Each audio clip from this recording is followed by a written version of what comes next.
پہلے سے تھا اور اب انجام کیا ہونا ہے، یہ خیال آتے ہی وہ کانپ رہا تھا۔ اختر نے اندر سے نوکر کی بات سن لی۔ وہ فوری باہر نکلا اور نوکر کے ساتھ ہی حویلی چلا گیا۔ اس دفعہ اختر نے محسوس کیا کہ نوری کے بھائیوں کی نظریں بدلی ہوئی ہیں۔ ایک لمحہ کو تو وہ خوف زدہ ہو گیا، لیکن پھر ہمت سے کام لیا۔ آپ نے مجھے بلوایا ہے؟ ہاں، ہم نے تمہیں بلوایا ہے، بیٹھو۔ اختر کرسی پر بیٹھنے لگا تو چھوٹا بھائی گرجا، اوئے، اوپر نہیں، نیچے، ہماری جوتیوں کے پاس بیٹھو۔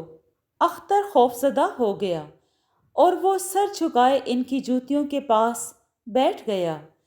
تمہاری جگہ یہ ہے، تم لوگ ہماری نظروں میں جوتیوں کے برابر ہو، سمجھ رہے ہو نا میری بات؟ اختر سر جھکائے سنتا رہا۔ ایک طرف محبت اور دوسری طرف موت تھی۔ اختر کو کسی چیز کا انتخاب کرنا تھا، یہ اس کے اوپر تھا، لیکن اس کے اندر کا انسان جاگا جو محبت میں ختم ہو چکا تھا۔ محبت نے جوش مارا اور اس کے منہ سے نکل گیا، ہاں، میں نوری سے محبت کرتا ہوں، اس کی خاطر جان کی بازی بھی لگانے کو تیار ہوں۔ اتنا سننا تھا کہ تینوں بھائی آگ بگولا ہو گئے۔ جاگیردار ہاشم بھی آ گیا تھا۔ یہ الفاظ اس نے بھی سن لیے تھے اور وہ بھی سرخ پیلا ہو گیا۔ اس سے قبل کہ یہ سب کچھ کہتے نوری بجلی کی تیزی سے سامنے آئی، ایک زوردار تھپڑ اختر کے منہ پر جڑ دیا۔ بے غیرت، کمینے، نیچ، حرامی، تم اور مجھ سے محبت؟ کبھی اوقات دیکھی ہے اپنی؟ کیا ہو تم؟ خاک ہو، ہمارے پاؤں کی خاک ہو۔ بھائی بولا، لاڈلی، تم اندر جاؤ، اسے سبق ہم سکھائیں گے، ہم اسے بتائیں گے کہ ہم کون ہیں۔ حویلی کے نوکر چاکر ایک کونے میں کھڑے یہ سب بھیگی بلی کی طرح دیکھ رہے تھے۔ ان کے سامنے اختر کے ساتھ جو سلوک ہو رہا تھا، خدا کسی دشمن کو بھی نہ دکھائے۔ یہ خبر پورے گاؤں میں پھیل چکی تھی اور ہر کسی کی زبان پر یہ الفاظ تھے، اختر آج رات زندہ نہیں بچے گا، حویلی والے اس کا خون کر دیں گے۔ لیکن ان کے سامنے زبان کھولنے کی کسی میں بھی ہمت نہیں تھی۔ رات کے اندھیرے چھانے لگے۔ اختر کی چیخیں پورے گاؤں والوں نے سنی۔ وہ بے ہوش ہو چکا تھا اور اسے حویلی کے ایک بوسیدہ سے کمرے میں ڈال دیا گیا۔ رات بھر نہ جانے اختر کے ساتھ کیا کیا ہوا۔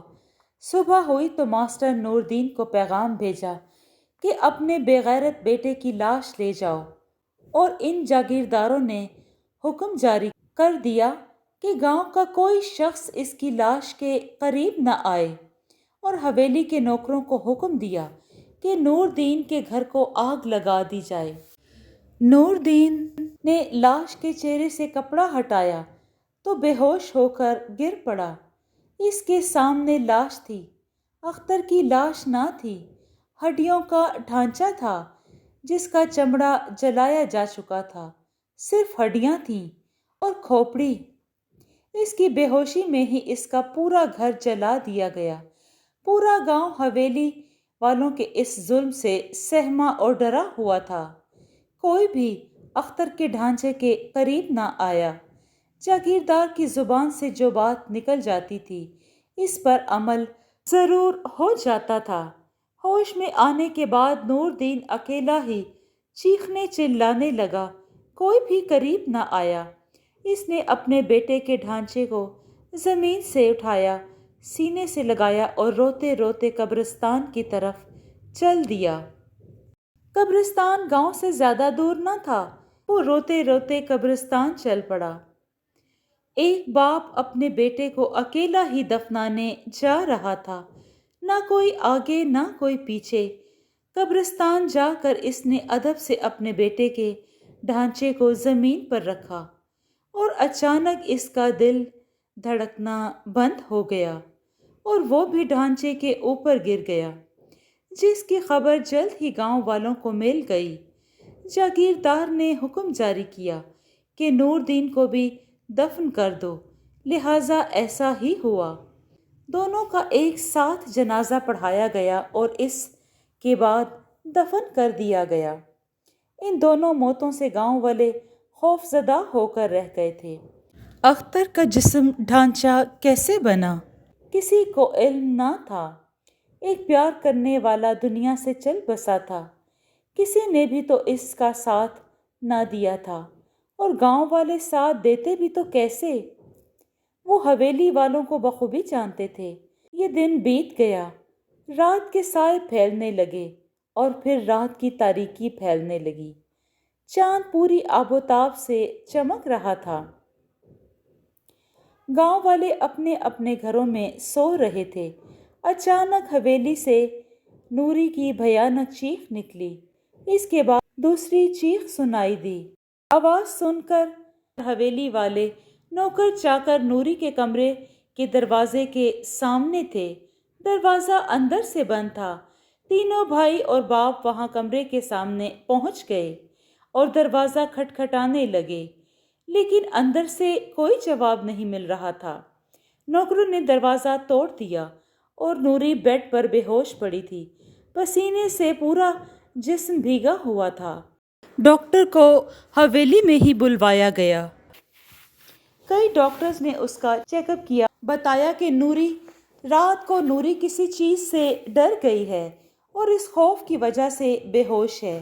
ڈاکٹر کو حویلی میں ہی رکنا پڑا کہ کہیں دوبارہ اس کی لاڈلی ڈر نہ جائے۔ کافی دیر بے ہوش پڑی رہنے کے بعد اسے ہوش آیا تو وہ ماں کے گلے لگ کر رونے لگی۔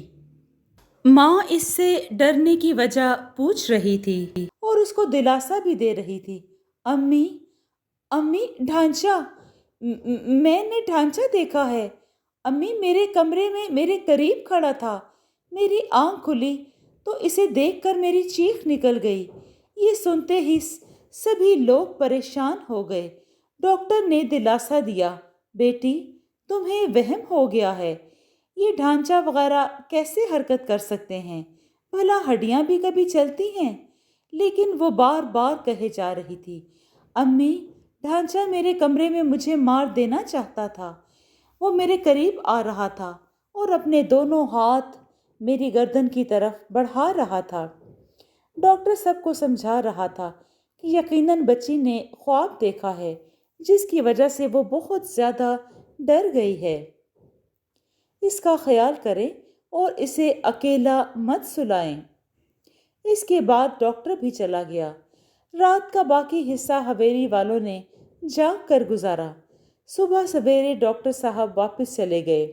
کسی نوکر نے ڈھانچے کو اندر داخل ہوتے ہوئے نہیں دیکھا تھا۔ پھر یہ کیسے ہو گیا؟ ضرور اسے ڈراؤنا خواب آیا ہوگا۔ رات کا باقی حصہ حویلی والوں نے جاگ کر گزارا۔ صبح سویرے ڈاکٹر صاحب واپس چلے گئے اور کچھ گولیاں دے گئے۔ اگر دوبارہ ایسا واقعہ رونما ہوا تو ایک گولی کھلا دینا۔ دوسری رات پھر آدھی رات کے وقت نوری چیخیں مارنے لگی۔ ایک دفعہ نوری نے کل والی بات دوبارہ دہرائی کہ آج پھر اسے وہی ڈھانچہ چلتا ہوا نظر آیا ہے اور اسے پکڑنا چاہتا ہے۔ ڈاکٹر کی ہدایت کے مطابق اسے گولی دی گئی، جس کے اثر سے نوری سو گئی اور صبح سویرے ہی اس کی آنکھ کھلی۔ اب نوری کو حویلی کے کونے کونے سے خوف آنے لگا تھا۔ جس کمرے میں جاتی اسے وہی ڈھانچہ نظر آتا تھا اور وہیں وہ چیخیں مارنے لگ جاتی تھی۔ ایک ہفتہ تک مسلسل ایسا ہوتا رہا۔ صبح شام نوری کے چیخنے چلانے کی آوازیں آتی رہیں۔ نوری جو حسن و جمال سے دوچار تھی، ہفتہ میں پیلی پڑ گئی۔ بھائیوں سے اس کی یہ حالت دیکھی نہ جاتی تھی۔ شہر سے رنگ رنگ کے اعلیٰ ڈگریوں کے ڈاکٹر بلوائے جاتے، جو نوری کا خوف ختم نہ کر سکے۔ ایک ہفتہ کے بعد حویلی میں جاگیردار کے چھوٹے بیٹے کی خوفناک اور بھیانک چیخوں کی آوازیں آنے لگیں۔ یہ چیخیں اس قدر دردناک تھیں کہ گاؤں والوں نے بھی سن لی اور وہ بھی حویلی کے بیرونی گیٹ کے سامنے کھڑے ہو گئے۔ نوکر چاکر ان کے کمرے کا دروازہ توڑنے کی جدوجہد میں مصروف تھے۔ جب دروازہ توڑا گیا تو جاگیردار کا بیٹا اندر تڑپ تڑپ کر ٹھنڈا ہو چکا تھا۔ جاگیردار نے اسے ہلا جلا کر دیکھا لیکن وہ ختم ہو چکا تھا۔ وہ چیختا رہا، اس کو پکارتا رہا لیکن سب بے سود تھا۔ اسے کیا ہوا تھا کسی کو علم نہ تھا۔ نوری کی زبان مسلسل چل رہی تھی، امی، اس ڈھانچے نے میری بھائی کی جان لے لی ہے۔ یہ وہی ڈھانچہ ہے جو میرے کمرے میں آتا ہے۔ اسی نے میرے بھائی کو مارا ہے۔ حویلی میں کوہرام مچا ہوا تھا۔ بیرونی گیٹ کھول دیا گیا۔ گاؤں کے لوگ بھاگ بھاگ کر حویلی میں داخل ہو رہے تھے۔ سامنے جاگیردار کے جوان بیٹے کی لاش پڑی ہوئی تھی۔ رونا دھونا، چیخنا چلانا شروع تھا۔ گاؤں کی عورتیں لاش دیکھ کر خوفزدہ ہو رہی تھیں کیونکہ اس کی شکل بدل چکی تھی۔ جہاں جہاں تک خبر پہنچتی، لوگ جوک در جوک چلے آ رہے تھے۔ شام سے قبل ہی نماز جنازہ کے بعد سپرد خاک کر دیا گیا۔ بھائی کی موت نے نوری کا چہرہ اور پیلا پڑ گیا تھا۔ اس کا وہم جھوٹ نہ تھا، حقیقت تھا۔ ڈھانچے نے ہی اس کے بھائی کو قتل کیا ہوگا۔ اسے حویلی کے کونے کونے سے اس ڈھانچے کے رینگنے کی آہٹ سنائی دیتی۔ وہ کھوپڑی دیکھ کر چیخ پڑتی، اپنی ماں کی منت سماجت کرتی کہ مجھے اس حویلی سے نکال دیں، دور لے جائیں۔ مجھے اس حویلی سے دہشت آتی ہے، یہاں سے خوف آتا ہے۔ لیکن جاگیردار یہ کہہ کر چپ کرا دیتا کہ یہ تیرا وہم ہے اور کچھ نہیں۔ 10 دن تک مسلسل رشتہ دار، دوست، احباب آتے رہے اور روزانہ وہاں سے رونے پیٹنے کی آوازیں آتی رہتی۔ کل صبح جاگیردار کے بیٹے کے رسم کا 10واں تھا۔ دور دراز سے آئے ہوئے رشتہ دار حویلی میں ٹھہرے ہوئے تھے کہ 10ویں کے ختم شریف سے فارغ ہو کر واپس جائیں۔ رات کے سائے آہستہ آہستہ پھیل رہے تھے۔ گھر میں صف ماتم بچھی ہوئی تھی۔ کافی رات تک گاؤں کے لوگ اور دوسرے رشتہ دار صف پر بیٹھے رہے اور اس کے بعد کمروں میں جا کر سونے لگے۔ جاگیردار کے بیٹے بھی اپنے کمروں میں جا کر سونے لگے۔ جب رات آدھی سے زیادہ بیت گئی تو جاگیردار کے دوسرے بیٹے کے کمرے سے خوفناک اور بھیانک قسم کی چیخیں گونجنے لگیں۔ چیخیں اس قدر خوفناک تھیں جیسے اسے کوئی چھری یا چاقو سے ذبح کر رہا ہو۔ تمام رشتہ دار اور حویلی والے، نوکر چاکر اس کے دروازے کے سامنے کھڑے تھے۔ وہ دروازہ توڑنے کی کوشش کر رہے تھے کیونکہ دروازہ اندر سے بند تھا، اور جب دروازہ ٹوٹ گیا تو سامنے جاگیردار کے بیٹے کا مردہ جسم پڑا ہوا تھا جو سیاہ ہو چکا تھا۔ آنکھیں کھلی ہوئی تھیں، سر کے بال بکھرے ہوئے تھے۔ اس کی لاش دیکھ کر حویلی میں زور زور سے چیخوں کی آوازیں بلند ہونے لگی، آہو پکار ہونے لگی۔ گاؤں کے لوگ بھی حویلی کے بیرونی گیٹ پر جمع ہونے لگے اور گیٹ زور زور سے کھٹکھٹانے لگے۔ لوگوں نے دروازہ کھول دیا۔ لوگوں کا ایک ہجوم تھا جو اندر داخل ہو گیا۔ 10 دن کے اندر اندر دوسری موت دیکھ کر لوگوں کا خوف سے برا حال تھا اور پورے گاؤں والے حویلی میں جمع تھے۔ تمام دن رونا دھونا مچا رہا۔ لوگ آتے جاتے رہے۔ نوری پر بے ہوشی کے دورے بار بار پڑ رہے تھے۔ حویلی میں قیامت خیز منظر تھا۔ شام سے قبل ہی جاگیردار کے دوسرے بیٹے کو بھی سپرد خاک کر دیا گیا۔ گاؤں کا کل رقبہ تقریباً 10 ایکڑ تھا، جس میں 5 ایکڑ پر جاگیردار کی بلند ترین اور کشادہ حویلی تھی اور باقی کے 5 ایکڑ پر گاؤں کے چھوٹے چھوٹے تقریباً 80-90 گھر تھے۔ گاؤں کے چاروں طرف درختوں کے جھنڈ تھے۔ حویلی کے پچھلی طرف گاؤں کا قبرستان تھا۔ اس کے بعد جاگیردار کی جہاں تک نظر پڑتی تھی زمینیں تھیں۔ اس حویلی میں جاگیردار کی اجازت کے بغیر پرندہ بھی داخل نہیں ہو سکتا تھا، لیکن اب اس حویلی سے لوگوں کا آنا جانا لگا ہوا تھا۔ گاؤں والوں کو بھی خوف آنا شروع ہو گیا تھا۔ آج کا دن چیخو پکار میں گزر گیا۔ گاؤں میں مسلسل 3 دن کا سوگ تھا۔ 3 دن تک گاؤں والے کوئی کام نہیں کر سکتے تھے۔ رات ہوئی تو نوری نے پھر چیخنا چلانا شروع کر دیا، امی جان مجھے یہاں سے لے چلیں، وہ ڈھانچہ، وہ کھوپڑی مجھے ختم کر دے گا، وہ مجھے بھی مار دے گا۔ جاگیردار کو اب اپنی بیٹے کی فکر پڑ گئی تھی۔ اس پر غشی کے دورے پڑ رہے تھے۔ حویلی میں ڈاکٹروں کی لائنیں لگی ہوئی تھیں، لیکن اس کے باوجود بھی کوئی حل نہیں تھا اس کی تکلیف کا۔ نوری اپنی تکلیفوں اور بار بار دوروں سے دوچار تھی۔ ادھر گاؤں کے لوگوں نے آپس میں خسر پھسر شروع کر رکھی تھی کہ اختر کو بے قصور حویلی میں ذبح کرنے کا نتیجہ بھگت رہے تھے۔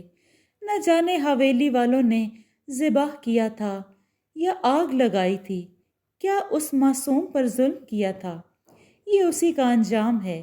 لیکن انہیں گاؤں والوں کی باتیں، حویلی والوں تک یہ باتیں پہنچ رہی تھیں، اور انہیں گاؤں والوں کی باتیں درست لگتی تھیں کہ واقعی اختر سے کیے جانے والے ظلم کا بدلہ انہیں مل رہا تھا۔ 2 جوان بیٹوں کی لاشیں دیکھنے کے بعد جاگیردار کی ہمت جواب دے رہی تھی۔ وہ اپنے تیسرے بیٹے کی موت برداشت نہیں کر سکتے تھے۔ انہوں نے پروگرام بنایا کہ وہ اپنے بیٹے کو بیرون ملک بھیج دیں گے تاکہ ڈھانچے کا شکار نہ بن سکے۔ جس دن رسم دسواں تھا، اس دن سے 1 دن قبل وہ لندن چلا گیا۔ اس کے بعد جاگیردار کی تمام تر توجہ نوری پر تھی۔ آخر نوری کو بھی جاگیردار نے اپنے بڑے بھائی کے گھر بھیج دیا۔ وہ اس گھر کی ہونے والی بہو تھی۔ جاگیردار نے کہا کہ اس کی حفاظت اور علاج کرواؤ، روپے پیسے کی فکر نہ کریں۔ جاگیردار کے کہنے کے مطابق نوری کا علاج ڈاکٹر اور عاملوں سے کروایا گیا اور خوب پیسہ خرچ کیا گیا۔ وقت گزرنے کے ساتھ ساتھ نوری کی طبیعت میں کچھ بہتری آئی۔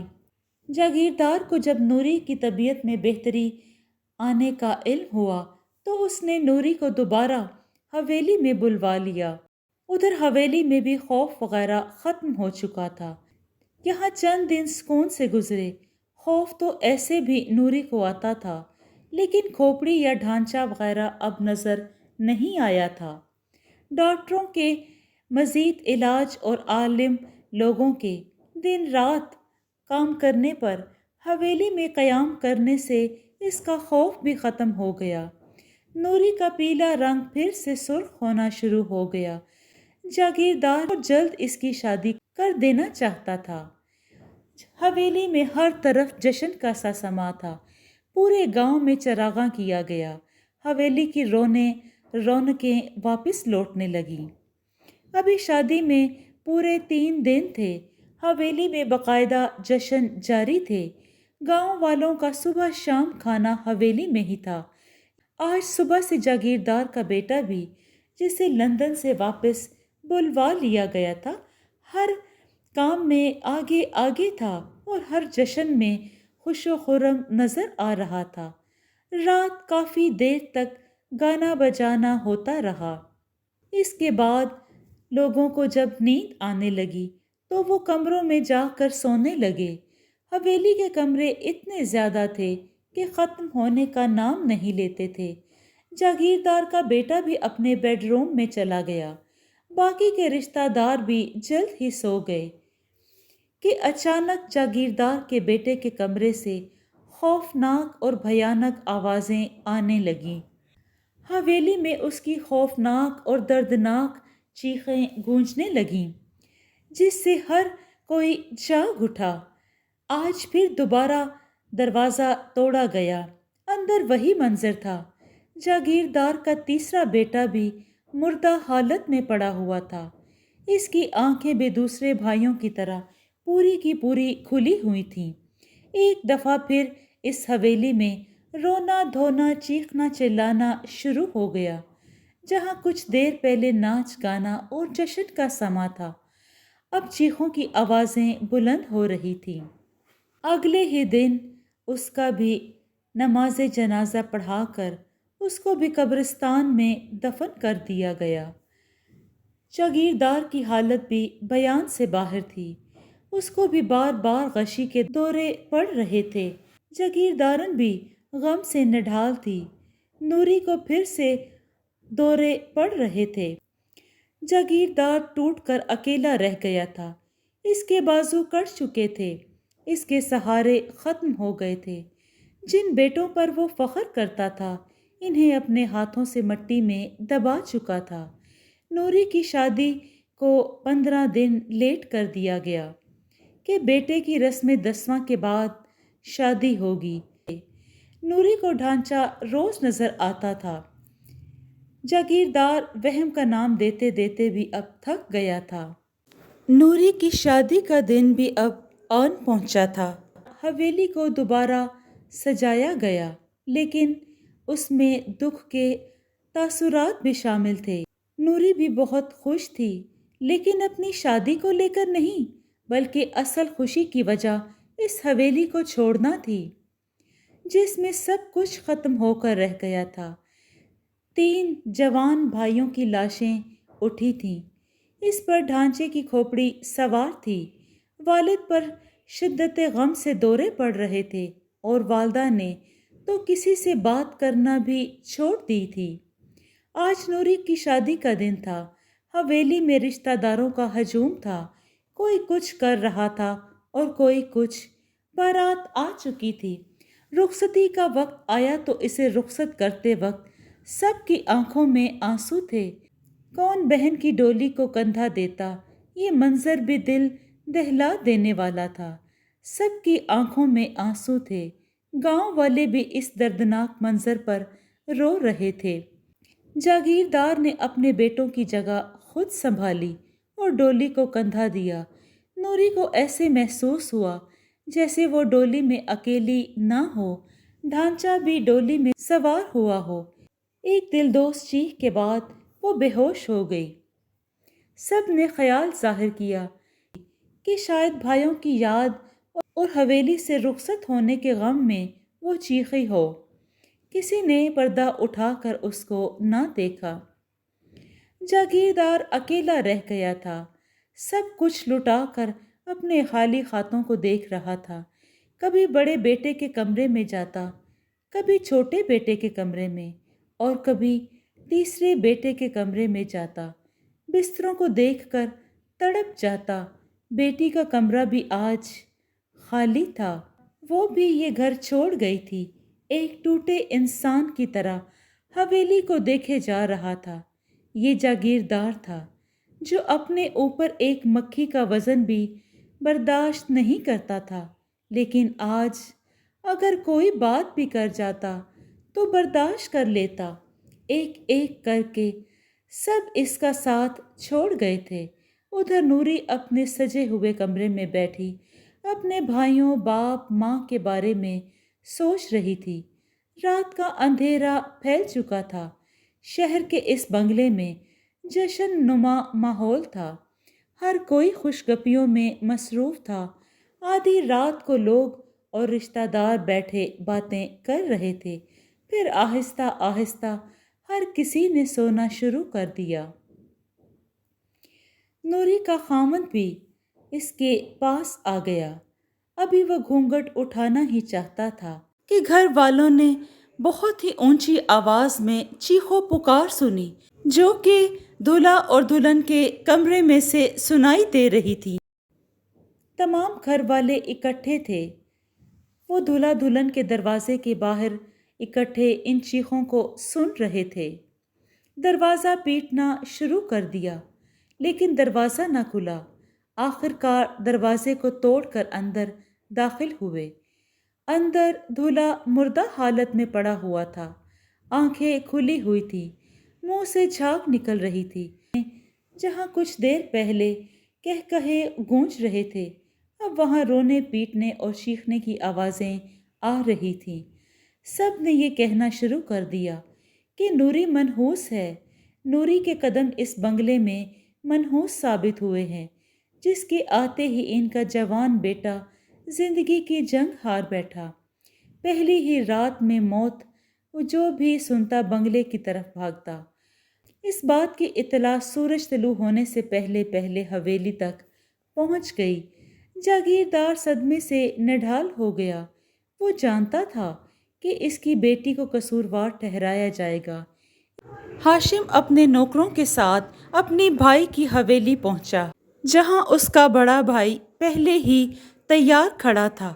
وہ ہاشم کو دیکھتے ہی غصے سے بولا، ہاشم، اپنی بیٹی کو یہاں سے لے جاؤ۔ یہ ہمارے گھر خوشیاں نہیں لے کے آئی، بلکہ یہ تو ڈائن ہے، ہمارے گھر تباہی اور بربادی لائی ہے۔ میرے بیٹے کو یہ کھا گئی ہے، لے جاؤ اس کو یہاں سے۔ اگر یہاں رہے گی تو ہم سب کو بھی کھا جائے گی۔ یہ جاگیردار کے بڑے بھائی کے الفاظ تھے جو نشتر بن کر سینے میں لگ رہے تھے۔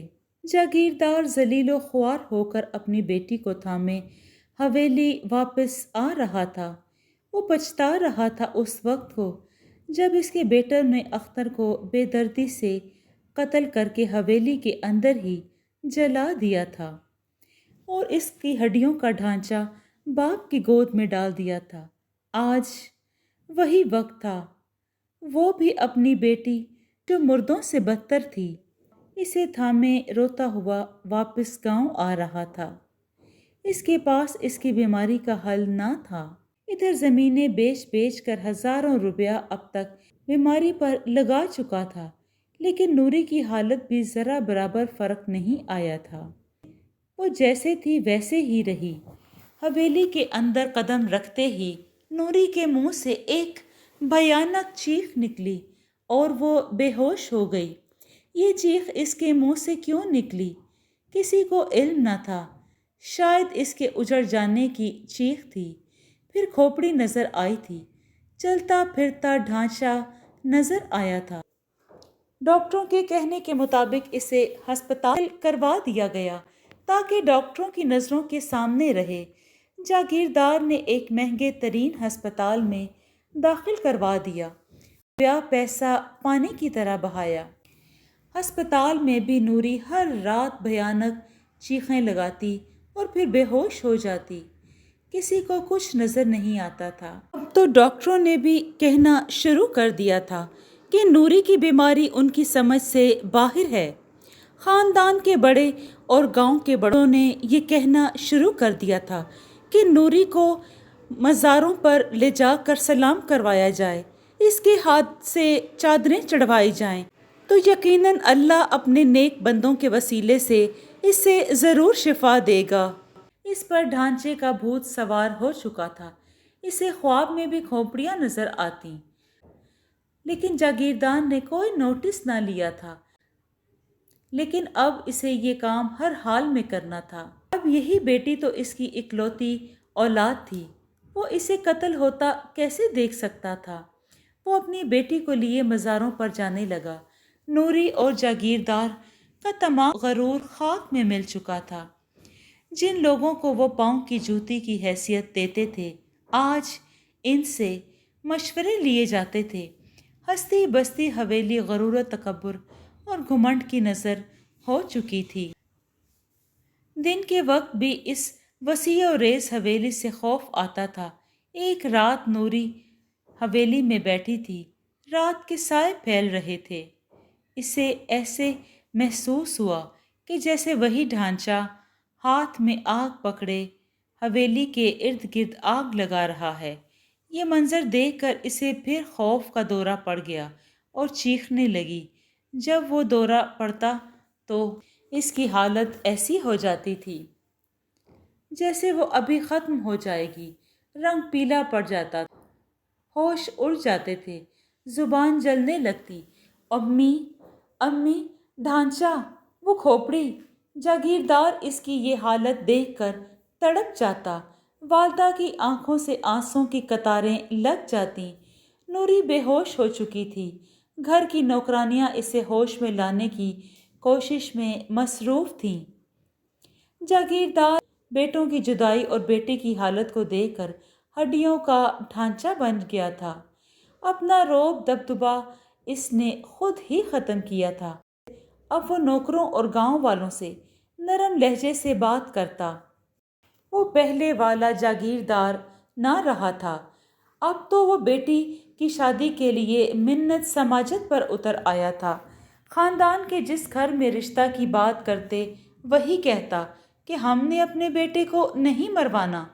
اگر نوری حویلی میں رہتی ہے تو وہ ایک چلتی پھرتی لاش کی مانند نظر آتی۔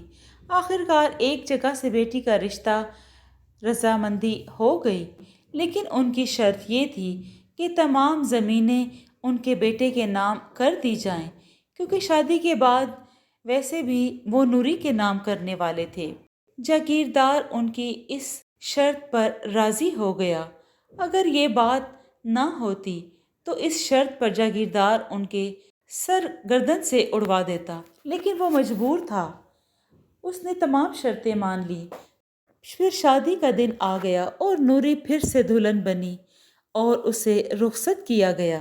باپ نے رخصتی کے وقت بیٹی کو بہت سی نصیحتیں کیں کہ بیٹا، اب وہی تمہارا گھر ہے، جیسے تیسے کر کے تمہیں اپنے گھر میں گزارا کرنا ہوگا۔ میں یہاں تمہیں مرتے ہوئے نہیں دیکھ سکتا۔ کسی قسم کی شکایت کا موقع نہ دینا۔ بارات واپس چلی گئی۔ رات گزر گئی۔ ابھی دن کا اجالا بھی نہ ہونے پایا تھا۔ حویلی میں خبر پہنچ گئی کہ دولہا کو رات کو کسی نے قتل کر دیا ہے اور نوری بے ہوش پڑی ہے۔ جاگیردار پر تو جیسے بجلی گر پڑی۔ وہ بیٹھے کا بیٹھا رہ گیا۔ اتنی ہمت نہ ہوئی کہ کچھ بات کر سکتا۔ وہاں پہنچنا بھی ضروری تھا۔ نوکر چاکر لے کر چل پڑا۔ ایک دفعہ پھر اسے ذلت و رسوائی کا سامنا کرنا پڑا، اور جب انہوں نے یہ کہا کہ اس کی بیٹی چڑیل ہے، ہمارے بیٹے کو کھا گئی ہے، تو یوں لگا کہ جیسے کسی نے دل پہ مکہ دے مارا ہو۔ جاگیردار اپنی اور اپنی بیٹی کی ذلت اور رسوائی خاموشی سے سن کر چلا آیا اور گھر آتے ہی غش کھا کر گر پڑا۔ اسے شہر کے ہسپتال لے گئے، جہاں اس کی حالت سنبھلنے میں نہیں آ رہی تھی۔ اگر وہ زمینوں کے کاغذات جاگیردار کے منہ پر نہ دے مارتے تو شاید آج جاگیردار زندہ نہ ہوتا، وہ علاج کے ہاتھوں مر جاتا۔ زمینیں بیچ بیچ کر جاگیردار کا علاج ہو رہا تھا۔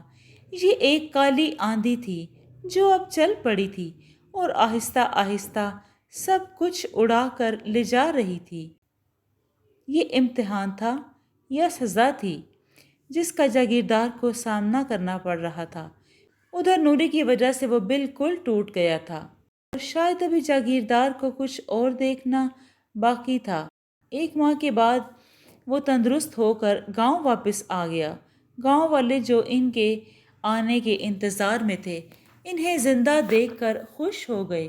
حویلی کے اندر قدم رکھا تو بیٹی کا اجڑا اور مرجھایا چہرہ دیکھ کر آنسو بہانے لگا۔ رات بھر جاگیردار جاگتا رہا، نہ جانے کیا کیا سوچتا رہا۔ صبح ہوئی تو نوکروں سے کہا کہ پورے گاؤں کو حویلی میں اکٹھا کرو، حکم کی تعمیل کرو۔ تمام گاؤں جاگیردار کی حویلی میں اکٹھا تھا۔ جاگیردار کے چہرے پر آج خوشی کے تاثرات تھے اور اس کے لبوں پر میٹھی مسکراہٹ تھی۔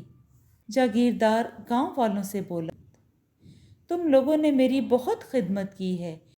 اس جگہ اس لیے اکٹھا کیا ہے کہ تمہارے لیے خوشی کی بات ہے۔ میں اپنی تمام زمینیں تم سب میں برابری کے ساتھ تقسیم کرتا ہوں۔ آج کے بعد تم میرے لیے محنت نہیں کرو گے، اپنے لیے کرو گے، اپنا سمجھ کر کرو گے اور اپنا کھاؤ، اور میرا اس دنیا میں کیا ہے؟ کچھ بھی نہیں۔